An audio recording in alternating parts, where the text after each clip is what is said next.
সমাজকে সমাজের চাহিদাকে তৈরি করে সময়। সম্রাট চন্দ্রগুপ্তের সময় সমাজ যেভাবে চলতো এখন নিশ্চয়ই সেভাবে চলে না। মনুসংহতি যখন লেখা হয়েছে তখন আজকের সমাজের কথা নিশ্চয়ই সেখানে ছিল না।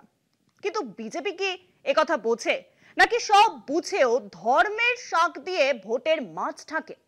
একথা বলতে হচ্ছে কেননা দিল্লি বিশ্ববিদ্যালয়ে চালু হয়েছে ধর্মশাস্ত্র স্টাডিজ নামে একটি কোর্স, যেখানে মনুশাস্ত্রী ও অন্যান্য হিন্দু ধর্মগ্রন্থকে প্রধান পাঠ্য হিসেবে রাখা হয়েছে।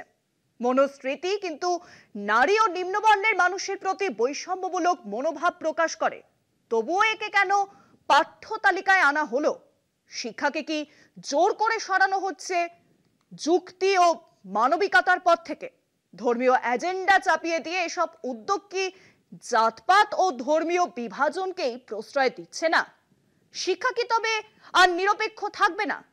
এরকম প্রশ্ন কিন্তু উঠতেই থাকবে। দিল্লি বিশ্ববিদ্যালয়ে নতুন একটি কোর্স চালু হয়েছে, ধর্মশাস্ত্র স্টাডিজ, যেখানে মনুস্মৃতিকে প্রধান পাঠ্য হিসেবে রাখা হয়েছে।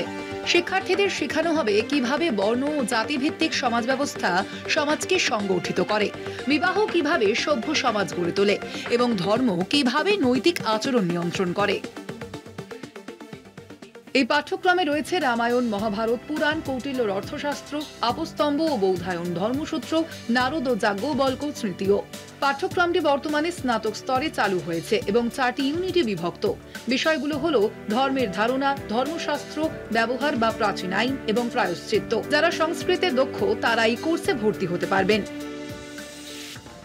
মনুস্মৃতি নিয়ে দীর্ঘদিন ধরেই বিতর্ক রয়েছে। মনুস্মৃতি এমন একটি গ্রন্থ যা বারবার সামাজিক, অর্থনৈতিক ও নারী পুরুষের বৈষম্যকে সমর্থন করেছে। সমালোচকদের মতে মোদী সরকারের নেতৃত্বে শিক্ষা ব্যবস্থায় সাম্প্রদায়িক রং ঢোকানো হচ্ছে, যেখানে ব্রাহ্মণ্যবাদী হিন্দুত্বের ভাবাদর্শকে একমাত্র সত্য হিসেবে তুলে ধরা হচ্ছে।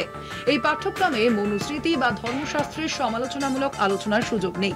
তাই প্রশ্ন উঠছে, এটি কি সত্যিই একাডেমিক শিক্ষা নাকি একটি রাজনৈতিক ও ধর্মীয় প্রকল্প? মনুস্মৃতির মতো একটি গ্রন্থ যেখানে শূদ্রদের নিচু শ্রেণী হিসেবে চিহ্নিত করা হয়েছে, নারীদের অবাধ্য ও নিয়ন্ত্রণযোগ্য হিসেবে দেখানো হয়েছে, সেই পাঠ্যকে কেন্দ্র করে গড়ে তোলা শিক্ষা ব্যবস্থা কি আদৌ গ্রহণযোগ্য? ভারতের বহুত্ববাদী শিক্ষা ব্যবস্থায় এমন পক্ষপাতদুষ্ট কোর্স কি গ্রহণযোগ্য? কলকাতা টিভি।